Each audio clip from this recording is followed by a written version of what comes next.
A lot of folks will sit home and say, I'm not going to church because it's filled with hypocrites. I've seen them do this, and I've seen them do that, and I've seen them rip people off, and I've seen them be good on Sunday and smile in your face and walk out the door and talk about you as you're going to your car. And I'm not saying that those people don't exist in church. Because you know what? Churches are made up of human beings. And human beings have their frailties. And will surely make mistakes. And I apologize on their behalf for the hurt they caused you. But what I want to tell you is that as you're thinking about how disappointed you are in those people, remember this. At some point, you were a disappointment to someone as well. Because we've all disappointed someone at some time.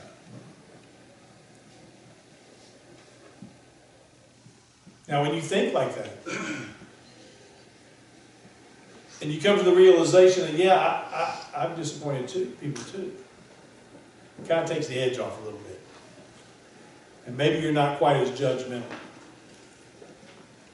Because for every bad Christian that you encounter, for everyone who's rude or gossips, I guarantee you there are 10 to 20 that are doing the right thing. That are out there are caring people, loving people, kind people who want to help you, who want to be your friend, who want to embrace you in the church, who want you here. You see, it's easy to pick out the negatives, and there are certainly some. But they're not the majority. Like I said, it's a church made up of people. And people have shortcomings. But if you go out into the world, people have shortcomings too.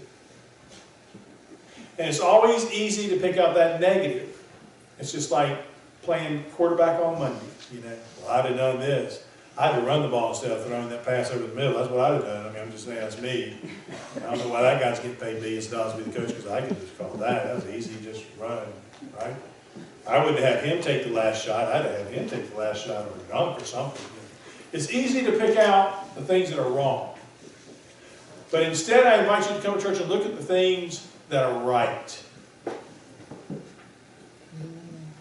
To be with caring people who want to help other people. Because that's what church is about.